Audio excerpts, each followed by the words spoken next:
Well, good morning. Welcome to our last gathering in October. Watch out for ghosts and goblins this week. Today we're going to learn more about school safety as we talk with the Marquette Chief of Police and the department's Youth Services Officer. Then we'll have a conversation with the Speaker of the Michigan House of Representatives. It starts right now. From TV6, this is The Ryan Report. Here's your host, Don Ryan. Well, as part of our continuing discussion about school safety, I'm pleased to welcome two members of the Marquette Police Department. My guests this morning are Blake Rebolt, Marquette Chief of Police, and Nate Dawson, the department's Youth Services Officer. Gentlemen, welcome to the Ryan Report. Good to have you with us. Thanks for having us. Let's give people a little background about each of you to start with. Chief, you're a Marquette native? I am. Okay. I grew up in Marquette. I graduated in 1987 from Marquette Senior High School. Went to Northern for a year and decided to transfer down to Western Michigan University in Kalamazoo, where I got my bachelor's degree. Okay. I returned back to the Upper Peninsula after graduation and worked for the Sheriff's Department for a year. And then a position became available at the City Police, and I applied and was lucky enough to get it. And that was under older George Johnson. He was the Chief of Police at the time. And you spent really your whole career on the patrol officer side as opposed to detective? Yes. I was in the uniform division most of my career. Okay. Starting off as a patrol officer and then working my way kind of through the ranks, and then eventually. And you were the captain at one point? And then Yep, captain for 5 years. And then named chief almost 2 years ago, I think. Yeah, well, it's going to be 3 years. 3 years ago. November 30th. Okay. Yeah. All right. Very good. Officer Dawson, you're a Copper Country native, I am. understand? I'm from the Copper Country. I came to Northern for criminal justice. I was lucky enough to be able to get a job here in Marquette. It's a beautiful area. I fell in love with it, and that was 18 years ago. So I've been a patrolman for quite some time. Last year was my first year being the Youth Services Officer, so a chance for me to work in the schools. Okay, we're going to talk a lot more about that as we go along. You know, before we get into school safety, this is Halloween week, so pretty important week for safety for kids, isn't it? Yes, it is, and I give a Halloween safety presentation for the younger elementary grade levels, so grades kindergarten through second or third. I do a short presentation just on keeping the kids safe when they're out trick-or-treating. Okay, and of course the parents should be careful too, and the drivers on the road. Yes, you know, obviously we encourage people to do the trick-or-treating before it gets dark out, and then just be aware of everybody's surroundings, and then vice versa with the people driving around on Halloween. Just be aware that there are young trick-or-treaters and their parents out and about, so just be safe and careful. We want the kids to be safe, and we want them to be safe in schools, and that's one of the reasons why TV6 has really put a lot of effort. We've talked to the governor, we've talked to legislators, we've talked to school people, police officers, law enforcement. Marquette has a long commitment in this area, doesn't it? It does. I mean, our involvement with the schools dates back prior to my starting with the police department. Mike Angeli and his predecessors really made an effort to encourage and have a relationship with the school districts here in Marquette. So that's something that's kind of carried over, you know, obviously to where I am as chief now, and working with MAPS to continue that relationship. And we should talk about the fact that, that there's some special funding involved here. You get some outside help to make this happen. Yes, you know, originally we, at one point we had 3 officers that were involved in the schools, a DARE officer, a detective liaison officer, and a youth services officer. But through a series of budget cuts over the years, we've kind of eliminated 2 of those positions. And we've really made a commitment to try to fund one solid 40-hour-a-week position in the schools. And we're able to do that by, you know, it's kind of a relationship with the city and with the school districts and with the Kauffman Foundation. And the Kauffman Foundation and MAPS donate money to the Youth Services Program, which allows us to cover some of the overtime costs that we incur taking Nate and putting him in the schools full-time. Okay. And you really do more than, and this certainly is the centerpiece of the program, the youth services, and which some people call a school liaison officer, but you do more than that too, don't you, on a daily basis? Yes. We've you know, in light of the recent events that have been going around in our country and in Michigan and other areas, we have officers that are assigned schools daily. And their responsibilities are at some point during the day, multiple times, to just stop into the school, make an appearance there, check with staff to see if there's any issues.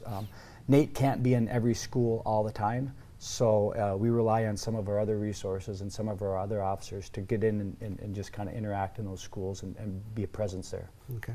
Officer Dawson, you're not there to be an armed guard, are you? Although you are an armed guard. You're I am. armed and you're on guard. But Right. how do you see your role as a school Well, youth officer? it's much more than just being a security guard. I'm there to get to know students, build a relationship with them through many of the programs and presentations that I do, starting with the younger ones in Halloween safety, all the way up through bullying ones in the middle school. I do QPR for suicide prevention, distracted driving for some of the older kids. So there's a number of presentations that I give in the school just to build a relationship with the kids, let them know who I am, and talk to them about some things that I might have some advice to give them on when it comes to law enforcement in schools.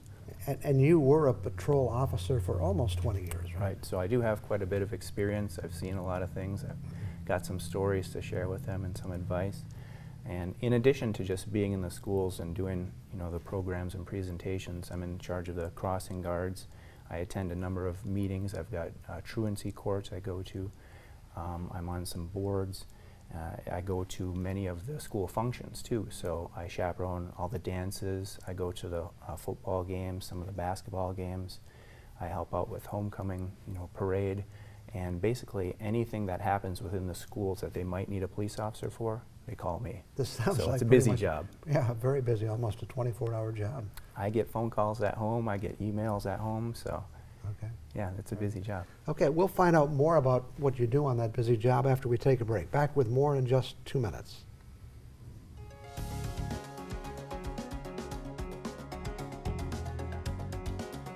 Once again, our guests this morning are Marquette Chief of Police Blake Rebold and Youth Services Officer Nate Dawson. We were talking just before the break, Officer Dawson, about you spent a number of years on patrol.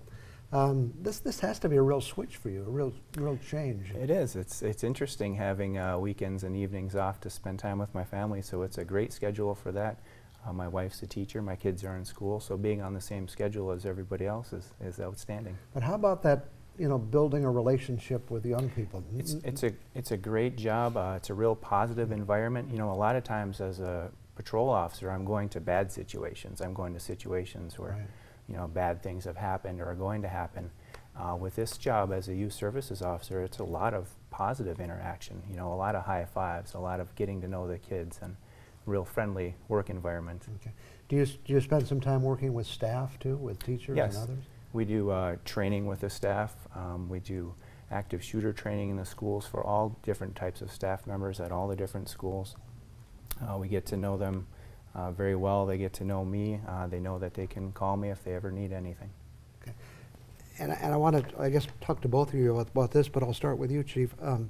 One of the programs that's been very active is the OK to Say. And do you feel that's a good effort as part of school safety? Absolutely. I mean, as I kind of explained earlier, Nate can't be in every school all the time, so it's really important for him to have that relationship with these students and let them know that it's okay to come talk to him about things, about stuff that they're seeing. And that kind of relays very much to what we try to encourage our community members to do. As officers, we can't be everywhere all the time. We find that the residents of neighborhoods know pretty much what's going on in those neighborhoods, and it's important for them to bring that information to us so that we can help them deal with the issues that they're having. Without getting into specifics, have there been some instances when this has been helpful in Marquette? Oh, absolutely, and Nate can attest to it. We've had multiple situations where his relationship with the students and the student body has helped us identify issues of concern for us, and then we've been able to deal with those in the appropriate manner. So. Yeah, well, what has been your experience with that? OK to Say is fantastic. It allows people to make that report. Sometimes we'll get reports of things that are concerning a parent, or maybe even a student will see an online post, for example, that might be threatening in nature. And sometimes if the kid's kind of hesitant to report it, they can do it anonymously over OK to Say, and then we get that report and we follow up with it and we make sure that there's nothing threatening about it. We send officers right to a person's home to double check, and we treat anything that might be considered threatening in any way very serious. When I was interviewing the governor, one of his concerns was that I guess both school personnel and law enforcement know what to do with these things when they happen, and so that obviously is important. Yes. Yep. If we investigate, we figure out why the person made the post, if they had any sort of intentions of carrying out any threats. If we even believe in the least that there's anything threatening, we'll remove any sort of weapons or things like that from the home. We treat any sort of threat very seriously. Obviously, the internet has had a big impact on all of this, probably positively and negatively. Yeah, it's nice to keep people connected, but it also does lead to a lot of issues that weren't around, even when I was a kid. And I do presentations in the middle school, especially on bullying, sexting, the cyberbullying, things like that. So there's issues that technology has created that weren't around back when I was a kid. Yeah, and we think about these mass shooting situations, but really, there are things that go on every day, I'm sure, in the area of bullying and things of that Sure. nature. I mean, everything has to start somewhere. And so what we hope to do by having this position is stop things before they happen. Our goal is to be proactive and not reactive. And Chief, what would be your recommendation to other communities who maybe don't have an officer of this type? I think it's hard for people to understand how important and how much of an impact our school resource officer can have. We've been very fortunate to have it in our area for quite some time, but it's these rural areas that are really struggling. And I hope that the governor and the Michigan State Police are able to secure funding to help improve that with those other districts, because it's just an invaluable tool. It's something in this day and age I think every school should have, or at least every school district should have. And it's just a really important aspect of our job. Okay. Well, we love our kids, we love our grandkids, and we appreciate all the work that you guys are doing and everyone else to keep them safe. Thanks for joining us this morning. Thanks for having us. Okay, I'll be back with a visit with the Speaker of the Michigan House of Representatives in just 2 minutes.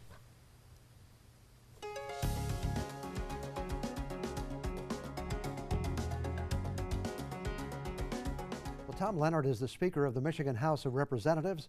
He's currently serving his final term in the House, and prior to that service, he was an Assistant Attorney General and also was a prosecutor for Genesee County, where he was assigned to the Special Crimes Division. He's currently running for Michigan Attorney General. Mr. Speaker, welcome to the Ryan Report. Don, thank you very much for having me. Appreciate it. A little background on you. You live in DeWitt with your family, I believe? Yes, so I live in a DeWitt Charter Township just north of Lansing with my beautiful bride Janelle and our miracle daughter Hannah, who just turned 2 a couple weeks ago. Okay, outstanding. And I think when I read your resume that you received your bachelor's from the University of Michigan and your law degree from Michigan State? I did, so I got both bases covered, yes. So I a history and Spanish major from the University of Michigan and then graduated from law school 3 years later at Michigan State. And who do you cheer for when it's on the field or the court? I'm a Michigan fan. I'm go blue, but if Michigan State's not playing Michigan, I'm certainly rooting for them. Okay. And your district is kind of in the south central part of the state of Michigan? It's right in the middle of the mid. I've got 2 counties, both of them very rural, very agriculture. I believe, if I'm not mistaken, I've got the number 2 largest dairy producing district in the state of Michigan, as well as the number 2 corn producing district. So a very rural and agriculture related district. How do you feel about what the legislature did this year? Was it a good year for the state? Oh, absolutely. There were a lot of great things that we did for the state. I mean, you look at the strong work that we did on mental health reform, which has been a huge priority of mine. When you look at our corrections budget, spending $2 billion per year, but nearly a quarter of our prison population suffers from mental illness. And when they do, the cost of that inmate goes from nearly $38,000 a year to well over $100,000 per year. We've gotten a lot of great work done with that. You look at the budget, 8 consecutive years the budget has been done, not just on time, but early, and a budget that is putting more resources into our schools, a record amount of funding, as well as a record amount of funding for our roads and our infrastructure. So I am very proud of the things that we've accomplished over the past year and a half. One of the issues that TV6 has taken a special interest in is school safety. And I know that process started last spring, but have we done all we're going to do, and have we done all we need to do? Well, there's always a lot more to do. I mean, I tell folks repeatedly, especially when it comes to the safety of our children, good is never good enough when it comes to their safety. But we've done a lot of great work. We put a lot of money into the budget, I believe to the tune of $60 million to help with counselors and mental health services as it relates to school safety, but also, again, going back to this mental health reform issue. One of the big things, or one of the big pieces of legislation that we passed, was actually helping our teachers get extra training to identify if one of their children is suffering from some type of mental health issue. So there's a lot of things that we've done, and as it relates to school safety, we've got a lot of work to do, but certainly I'm proud of the work that we've accomplished so far. Would it be fair to say that Michigan kind of turned its back on mental health for a while? I don't, Maybe you know, not turn I'm its always back. one. Yeah, I'm always one. I like to stay positive. I like to look forward, not look, look to the past. What I know is we've got a broken system. As I mentioned, we are right now incarcerating nearly 40,000 prisoners, and a quarter of them suffer from some type of mental illness. And I had the opportunity, Don, to clerk for the probate judge in Genesee County. Her name is Jenny Barkey. She started the pilot program for mental health courts in the state of Michigan. And I will tell you, it was a huge success. It's been a huge success. And what I learned through that mental health court was, when you get somebody the help they need, when you get them back on their medication, when they're looking for a job, when they're finishing their diplomas, they're a much different person than when they don't have that help. And I'd have to believe if we could work on earlier intervention, helping these individuals get the help that they need, we're going to see those prison costs go way down in the years ahead. Typically, after the election and before the start of the new year, we have a lame duck session. Any hot items on the agenda that you can see there? Well, certainly, again, I want to continue this mental health issue that we've been working on, but a big one, and I will tell you, here in the Upper Peninsula, you've got no bigger advocate than Representative Beau Lefebvre as it relates to lowering our auto insurance rates. Right now, we've got the highest auto insurance rates in the nation. If we were to lower our auto insurance rates across the board right now 20%, Michigan would still have the highest auto insurance rates in the nation. We need to fix this. We need to resolve this issue. Again, I want to continue to work with my good friend Beau Lefebvre, your state representative up here, to do everything we can to lower auto insurance rates and put more money back in people's pockets. Can we do that and still preserve the program itself? Well, the reason we have the highest auto insurance rates in the nation is because we are the only state in the entire country that mandates every person purchase an unlimited lifetime liability, and there's no cost control. We allow hospitals to charge whatever they want to charge. You look at our seniors right now, many of our seniors, they've got health insurance, they've got Medicare, yet we still mandate that they purchase an unlimited lifetime liability. That is a double taxation. It's not fair. We shouldn't be doing that, and we need to lower auto insurance rates for the citizens of this state. If we don't do something, the system is going to implode. The system will no longer be there. We've got to do something to resolve this issue of these high auto insurance rates. You're term limited, and there's going to be a vacancy in the Attorney General seat. You're running for that office. Yes. What do you think the issues are in that race? Well, when I look at our campaign, certainly we want to continue to build a safer and stronger Michigan. One of the things I'd love to do, as I mentioned earlier, I'm a big proponent of mental health reform. I want to make certain that we are continuing to expand mental health courts in the state of Michigan. I've traveled every corner of the state, particularly here in the Upper Peninsula, and I've met with some of your prosecutors up here. And some of these prosecutors, they represent counties where they are the only prosecutor in the entire county. They don't have assistants. I want to make certain that no county in the state of Michigan is lacking for treatment courts or mental health courts or drug courts because they don't have resources. I want to partner with our local prosecutors to ensure that these treatment courts are fully functioning. Second, I would love to create a statewide elder abuse task force. This was something that we did when I was a prosecutor in Genesee County. It was a huge success. We've got an aging population. Government's #1 duty is the protection of our people, particularly those that are most vulnerable. I'd like to start a statewide elder abuse task force within the Attorney General's office. The Attorney General's department, much of the focus goes on the Attorney General, but it's a huge department of state government. It is. The Attorney General is the state's attorney. They represent the governor. They represent all of the departments, but most importantly, they represent the people of the state of Michigan. There's over 500 employees in that office. It's an over $100 million $100 million budget. And one thing about me, I actually worked within the Attorney General's office for a couple years. I represented our hardworking corrections officers when they got sued by the inmates. I defended the state of Michigan and our officers against these multi-million-dollar frivolous prisoner lawsuits that sometimes you hear about on the news. When I'm elected the state's next Attorney General, Don, it's going to be the first time in the history of our state we've elected somebody that actually has experience within that office. I will be ready to hit the ground running on day one. Well, thanks for coming in this morning and sharing that story with us. Thank you very much. I talking appreciate with it. you. Okay, thanks very much. I'll be back with more on the Ryan Report in just a couple of minutes.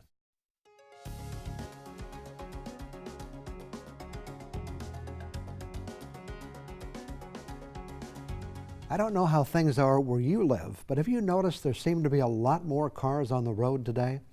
Sometimes the amount of traffic is just crazy. It's almost like we're in a big city. I should have talked to the police officers about that. I know that's how it is in the Marquette area, and I'm guessing it's pretty much the same in many other UP towns. So if it's true, the question is, where do they all come from? The population isn't growing. We have the same number of people living here we've always had. In fact, the population of the Upper Peninsula hasn't grown in 100 years. But the number of cars on the road, well, that's a different story. The number of cars has increased dramatically. The only explanation I can think of is that every family has more cars, and we're all driving at the same time. We hear a lot today about self-driving cars, also sometimes called autonomous vehicles. There are leaders in the industry who believe it will happen, for certain, and it's not that far in the future. My question is, how will that affect the traffic issue? Can you imagine all those cars on the road without drivers behind the wheel? Sounds a little scary to me. And as long as we're on the topic of cars and driving, some other thoughts on the subject. Like, when I get behind the wheel of my car, I realize that if I were to have an accident, the news story would say that my car was driven by an elderly driver. Why do we do that? We never say the car was driven by a middle-aged man or woman. I guess the assumption is that the driver's elderly age had something to do with the accident, which at times may be true, but that's not always the case. And why is it that when we're driving somewhere in a hurry, we get every red light, yet when we have time to kill, every light is green? It's true. It happens to me all the time. And speaking of being in a hurry, why are so many people in such a hurry when they get behind the wheel of a car? Not only are there more cars on the road, most of them are going faster. And I hate to say it, but courtesy on the road just isn't what it used to be. Oh well, you can probably chalk all this up to the ramblings of a cranky elderly driver. I'll be back in a minute. Well, that's all the time we have for our last show in October. Just a reminder that there are other options available for watching this show that you can check out at uppermichigansource.com. A special thank you to our guests this morning, Marquette Police Chief Blake Rebolt and Officer Nate Dawson, and also the Speaker of the Michigan House of Representatives, Tom Leonard. And thank you for being with us today. Let's plan to get together at the same time next Sunday morning.